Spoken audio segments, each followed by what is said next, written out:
基本上都用很为你播出其中一场精彩的开始。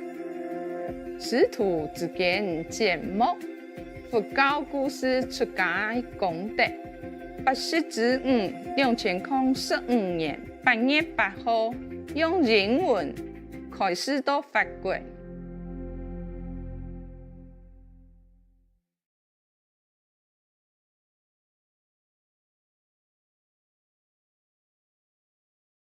So these younger monks feel that he doesn't know the etiquette of the ashram. And then sometimes they feel that he's too rough, not very polite and all that. And then sometimes they scolded him, They scolded him sometime and tell him this and that, trying to make him understand. And then he doesn't listen. Yeah. He feel he's elder, and then he learn fast. He know many things. So he doesn't respect the order of the younger monks also. So they also look down upon him, huh? After seeing that their attitude like that to him, he was thinking to himself, at home, my wife and kids, hate me. Now I have become a monk. I was thinking I could have a refuge and have a peaceful life so that I don't have to be near those, the worldly people who are troublemaking and not peaceful. And then I cannot believe that here, even the younger monks, so condescending, looking down upon me like this. I don't know what have I done wrong. And now I have more trouble here. Maybe better I go kill myself again. I told him he should wait. It's all already. What a hurry, no? I mean, sooner or later, right? It's rather sooner than later. 100 years already. But he think if he kill himself, then all the trouble will be gone. At home, he couldn't get on well with family. Here, he don't get on well with the monks. So what to do, So he went into a forest next to a river. And that river is very deep and strong current. He took out his monk robe, put it on the tree, and then he kneeled down. He kneeled down and talking to the kasa, the rope, the monk's rope. Meaning talking to the Buddha, I say, I'm going to die here, but I won't leave the Buddha. I'm not leaving you. Yeah. I won't leave the Dhamma, I don't leave the Sangha. This clothes here, I leave it here to make offering to all the bhikkhu who has kept the discipline perfectly and who practice very diligently meditation. After I leave this body, I vow to be born into a rich family, happy ending and all that, and then also peacefully, and they will not obstruct me doing good things. Yeah. Let me meet the 3 jewels again, and then I become a monk again, and from a good starting, I will be better. Yeah. That's what he thought, and then he will be liberated. After thinking that, he jumped into the river. But his teacher, the Mauhada Galana, number 1 magician, he was in the other side, not right there. He was in the bamboo grove. He used his heavenly eye, and he saw that. He saw his old disciple. He was just checking, just like you're using secret camera, checking, what is his old disciple doing. Oh, he saw him jumping. Yeah. And then he used his magical power, fish him up. Yeah. He fished him up first, and then he flew over there and asked him, what are you doing? So he looked up and he saw his teacher. He was so ashamed. So ashamed. He doesn't know what to do. He doesn't know what to say. And he was thinking to himself, but I should never lie to my teacher. Yeah. And then life after life, my tongue will be cut off. Yeah. But my teacher already knows. Yeah, even if I tell lie, he would know too. So it's better I tell the truth.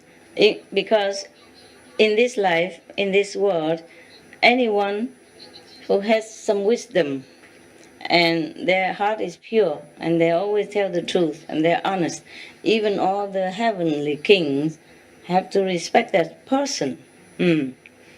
But if you have wisdom but you're not honest, yeah, and straight, then it's bad, yeah.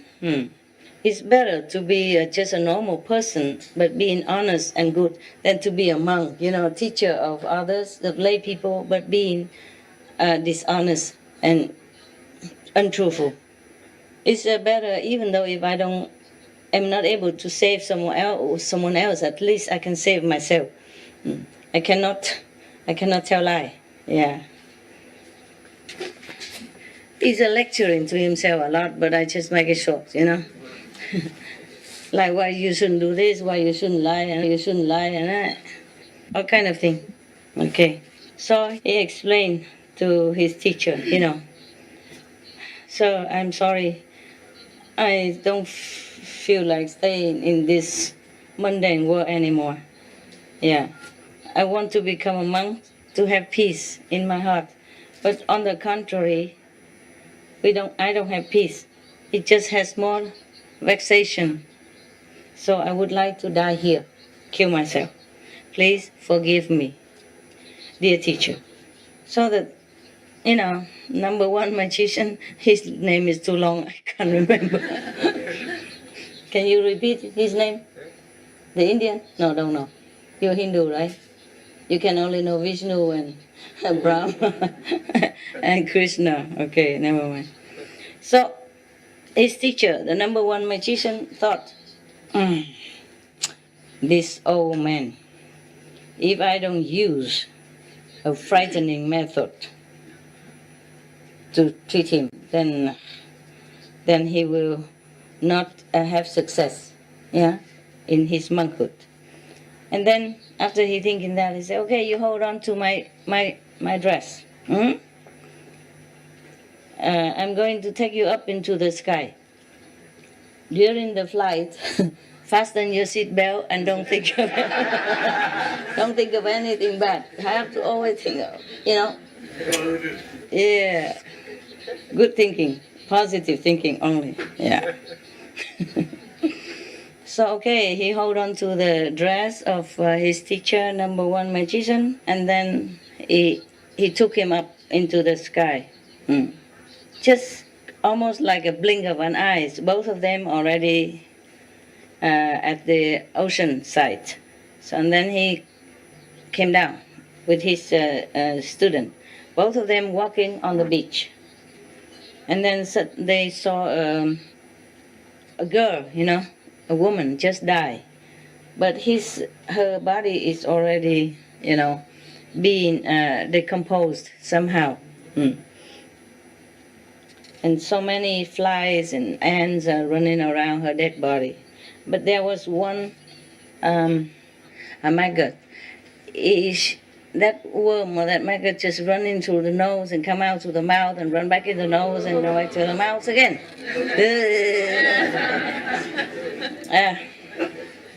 And then run into the socket of the eyes and come out of the eyes and then go in through the ears and come back out. And that's very frightening, very ugly and yucky. Yeah. And the teacher, number one magician, stood there, meditate for a while, and then he kept walking. The old monk running after and asked him, what is the reason why the girl die here? And there is a maggot keep running all over her organs like that. The teacher said, I tell you later.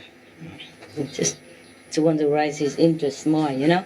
He's too old, a little stubborn, you understand? I'm not saying old people are bad, it's just in this case, yeah, probably has been too defensive, you know. You have to look at the background, you see? He cannot be such a peaceful and, I would say, simple person. He lived with that kind of wife and those kind of children. Understand? He has been defensive, you know, closed in all his life. Therefore, even become a monk, not immediately erase all this habit, yeah, personality. Yeah. It's a lifetime, 100 years old, huh? Have you seen any easy to live with 100 years old? You haven't seen many. There's not many, that's why. Mostly die before, yeah, before 100 years old. All right, so then both of them keep walking, the teacher and the student keep walking. After a few kilometers, you know, or a few pace or something, I saw another one. No, another girl, a girl, but alive. She's carrying a pitcher. She carried it on her head, you know, very big one. And then she put water into that pitcher. But then so the water inside keep boiling. And she jumped into it. Jumped into that boiling pitcher water. And then there's no more, no more flesh left, it's only bone. And then because, maybe a big one, and the girl is big, small. Not all girls are puffy like you. Chubby. Yeah, I wonder also, must be a big one. I know, this is a story, you know, magic story. So she jumped into it, and then until all her body, flesh, everything, you know, decompose in it. And then because the water boils so strongly, her flesh even comes out there. And then the wind will blow. The wind just suddenly blow to the pieces of her flesh everywhere. And then suddenly all the flesh come back together. And she regained her form again. And then she tear her own flesh and then eat it, as if it's a very good food. He want to scare this old man, scare all the hell out of him so that he can be clean and receive something better. He's too full inside. Too old people, you know, too old many years and collected so many garbage, so he has to burn it all out by this.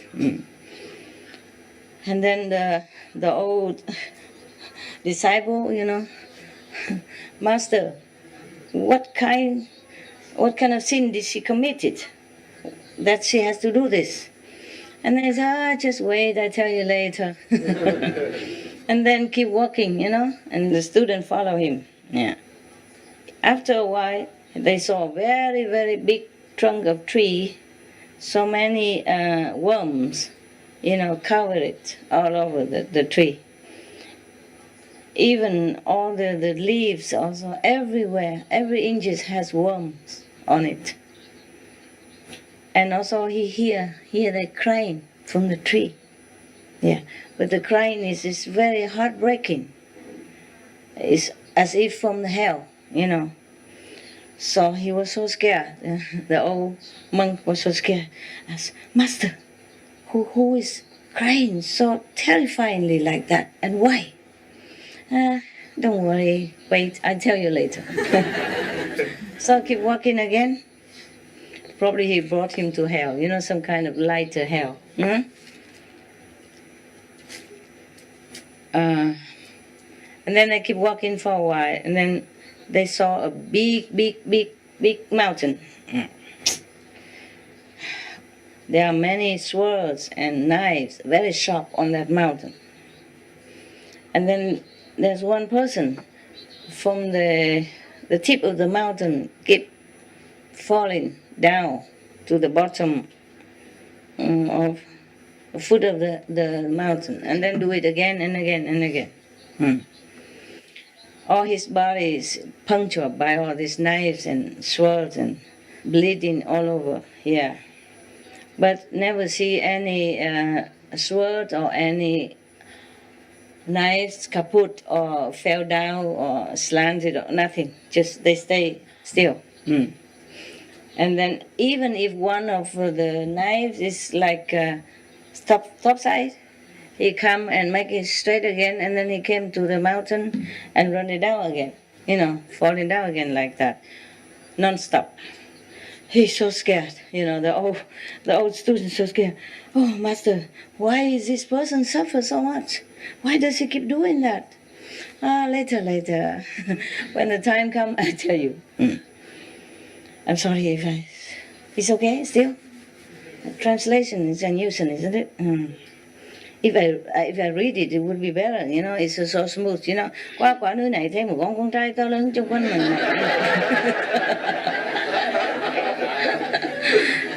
You all understand, it's Vietnamese, very easy, yeah? I understood everything, and even when I was a child, I already understood. Why couldn't you?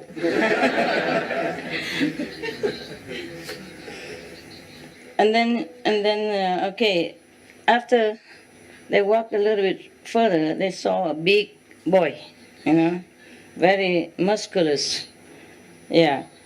But all over his body are heads of different animals, yeah. And many of the gods or the Asura having a lot of arrow and bow, they keep shooting at these animals. Yeah. Animal on the body of the boys, animal heads. That means it's his own body also, yeah. And then his body, because they use poison arrows and flaming arrows also. So his body was burning, flaming, and it's very, very painful. And he was screaming, yelling, crying. He's scared also, scared again, and say, Master, what have he done? What has this person done? He said, later, I tell you later. You want to make him scare more and more to put down all his stubbornness and all this collected prejudice, and this habit and all this stuff. Okay. I think if Sariputra teach him just intellectually, probably he never succeed. So only this master can teach him by using magical power to bring him to hell. And then they will go in further, saw another big mountain. This mountain is only is a composite of bones. No stone, no earth, nothing. And it's so tall, hundreds, thousands of meters tall. Even cover the sunshine. And then that area of the sea was very, very dark, But the teacher walked up to the mountain, kind of relaxingly, so he followed him, yeah. And then the old monk was thinking to himself, okay, this time if I ask him, he looked very relaxing. If I ask him about what happened before, he probably would tell me. So then he said, okay, listen here. I will tell you all the reason behind all this, the scene that you've seen before. Okay, the first girl who died on the beach, she was the wife of Takbak. He is a Save. He is a Save citizen. She was very beautiful. So her husband loved her dearly. Yes, but Takbak went out to do business, and because he was too much in love with his wife, and so he took his wife together with him on the trip. And there was another 500 people, 500 merchants together out into the sea. In the old time, they went out to sea in the deep area to find the jewel, precious stone, pearls, and that stuff. Yeah. Or some wood that is floating on the water. Precious wood. Like thick and sandalwood and all that. Yeah. Yes. Okay. So over there, she was always making herself beautiful. And always behaving, very kind of very grandiosely. She feel very proud, very, not just proud, but arrogant about her beauty, and very attached to her own beauty as well.